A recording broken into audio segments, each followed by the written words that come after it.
Hi, I'm Jessica Easthope. For many of the migrants who have traveled to New York City, the Darien Gap was the most harrowing part of that journey. Memories of the dense and dangerous jungle that connects Colombia to Panama are still fresh in their minds, even though they're thousands of miles away. Marlene Medina has had this monitor on since September. She says it feels tighter every day. U.S. Border Patrol agents put it on when she crossed over from Mexico. She was told to head to New York City. The ankle monitor would make sure she got there and stayed. I feel like I'm a prisoner, like I'm being made out to be a criminal. It's humiliating and violating. I'm depressed. When Marlene reached the United States, she thought the worst of her journey was over. Along the way, cartels robbed her, but she gave her belongings willingly, hoping they would spare her and not kidnap her son. It was horrible. It was very scary. We didn't know what they would do to us. They take kids away from you. She left Venezuela to escape violence. But the Darien Gap, a stretch of jungle connecting Colombia to Panama, made her think about going back. It was an ugly experience. We had to use rope to cross the river and the muck. We had to climb peaks and go back down. According to U.S. Customs and Border Patrol, more than 400,000 people have passed through that jungle this year. Half are children. Wilfredo made that journey too. With a group of nearly 800, only 30 made it out. Eventually, you start to see people who have died. You see women and children and pregnant women in the jungle, and there's a feeling of helplessness. You can only look out for yourself. Both Wilfredo and Marlene ended up here at St. Michael's Church in Sunset Park, one of several sites run by Catholic Charities, Brooklyn and Queens. There are days when you feel like it's starting to settle, and then the numbers would increase dramatically, and right now we're going through another one of those flows. But we have to respond. Pope Francis asks us to be witnesses of mercy, and that's what we will do, and we will continue to do. Wilfredo and Marlene say they feel lucky to have made it this far. I feel so grateful for the assistance Catholic Charities has given me, and I continue to have faith in God that I will persevere. And they know God will carry them even further.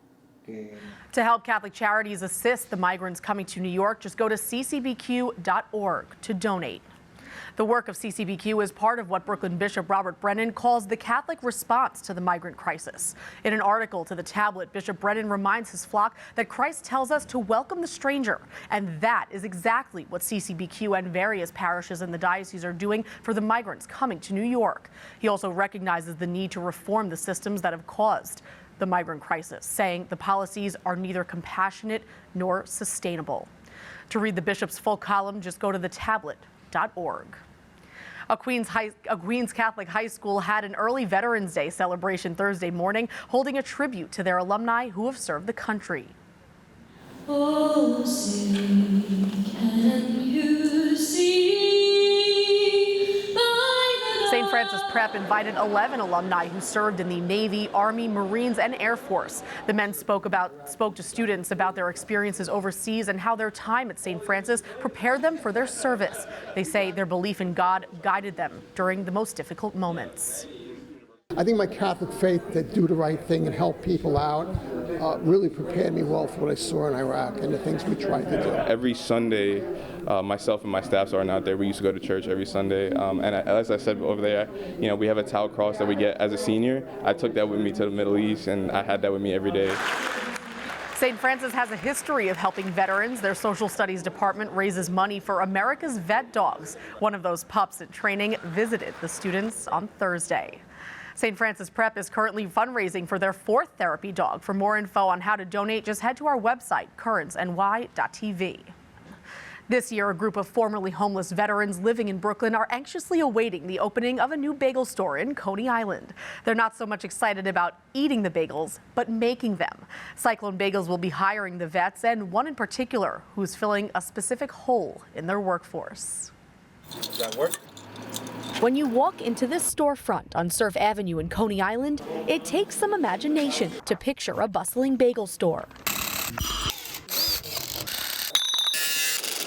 That's what Army veteran Eugene Cronin sees among the beams and blueprints. So we'll be prepping the bagels in this area of the kitchen. He never thought he'd be here on the nights he spent sleeping on a slab of concrete in a jail cell during the depths of his alcoholism. It's turned around a lot because of I didn't need a handout, I needed a hand up. Eugene is one of 82 formerly homeless veterans living in Concerned Housing's Surf Vets building. Cyclone Bagels is set to be their new retail space. Director Junie Clother says the grand opening is a new beginning for the building and the vets. Not only it will give them like jobs, like a new phase in life, it's also give them purpose. That's one of my favorites. Now 13 years sober, Eugene is a certified executive chef. He used his GI Bill to enroll at Johnson & Wales University. And I like making food that there's a lot of love that has to go into it. But before that was 4 years of Desert Storm.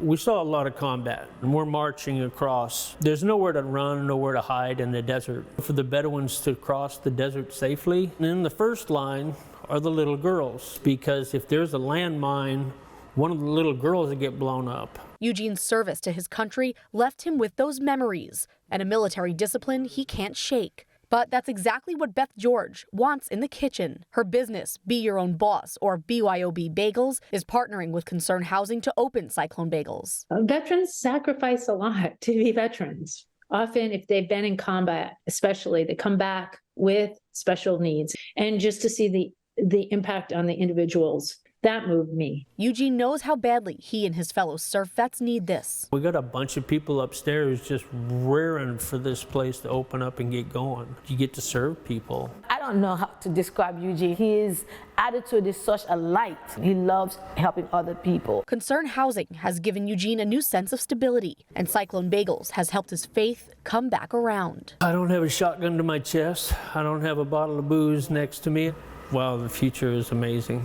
Eugene doesn't know what the future holds. Welcome to Cyclone Bagel. How can I help you? But for the first time in a while, he can imagine it.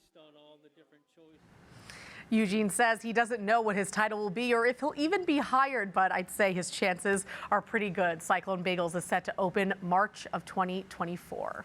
Finally tonight, New York City is preparing for Christmas. A holiday staple is on the way. This 80-foot tall Norway spruce will be this year's Rockefeller Center Christmas tree. It was cut down Thursday morning in Vestal, New York, and is currently traveling to Midtown. Once it arrives, it will be covered with more than 50,000 LEDs and will be lit on November 29th. That is this Currents News Update. I'm Jessica Easthope. Thank you for joining us because we are putting your faith in the news. Hope to see you again next time.